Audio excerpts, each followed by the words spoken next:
The Lord be with you. and with your spirit. A reading from the Holy Gospel according to Mark. Glory to you, O Lord. Jesus entered the synagogue. There was a man there who had a withered hand. They watched Jesus closely to see if he would cure him on the Sabbath, so that they might accuse him.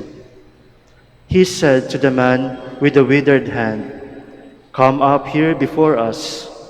Then he said to the Pharisees, "Is it lawful to do good on the Sabbath rather than to do evil, to save life rather than to destroy it?" But they remained silent, looking around at them with anger and grief at their hardness of heart. Jesus said to the man, "Stretch out your hand." He stretched it out, and his hand was restored. The Pharisees went out and immediately took counsel with the Herodians against him to put him to death. The Gospel of the Lord. Praise to you, Lord Jesus Christ. Please be seated.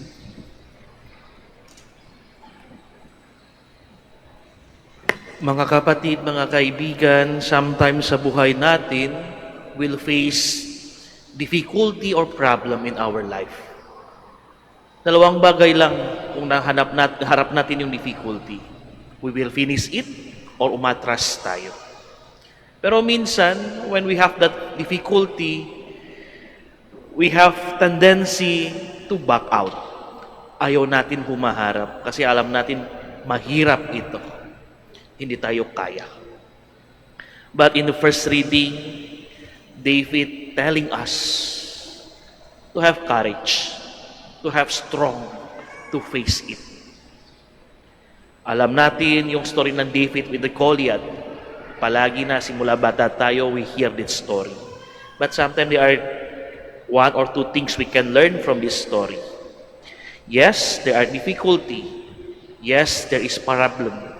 Yes, sometimes walang tayo pag-asa.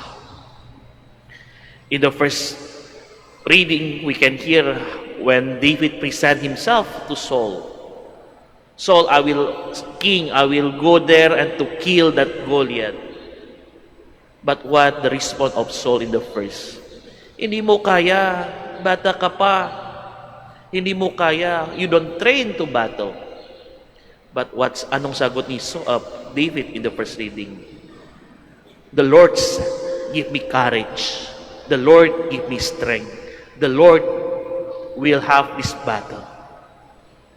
Ito din yung minsan kalimutan sa buhay natin.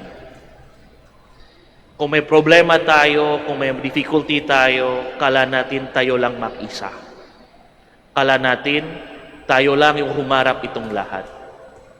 We forgot our Lord much bigger than our problem.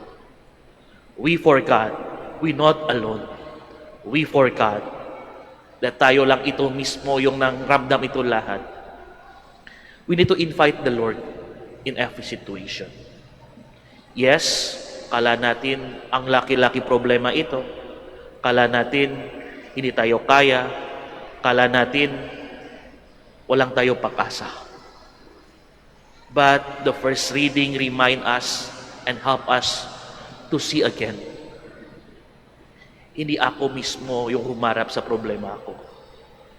Hindi ako mismo nahirapan ito. We need to put our trust in the Lord. We need to put our everything in hands of the Lord, because the Lord is the owner of everything. The Lord will help us in the battlefield. The Lord will help us in facing this difficulty. Yung tanong usually, are we invite the Lord in our difficulty? Are we invite the Lord to walk with us? Are we ask the Lord to give us courage? Yes, minsan nandyan yung mga tao to make us not feeling good. Nandyan mga tao na sabi sa akin, hindi mo kaya. But we remember, the Lord walk with us. the Lord helping us, the Lord will give us strength to face it. Don't lose hope, don't lose courage, because the Lord will guide you, because the Lord will help you. So, my dear brothers and sisters, as we continue our Mass today, as we celebrate the memory of St. Agnes, we ask the Lord to guide us. We ask the Lord to walk with us, and we ask the Lord to help us to face the difficulty and problem in our life. Yung sabi ko kanina, remember, don't focus to the problem. Focus to the Lord, who much, much bigger than our problem. He can help us to face those difficulties.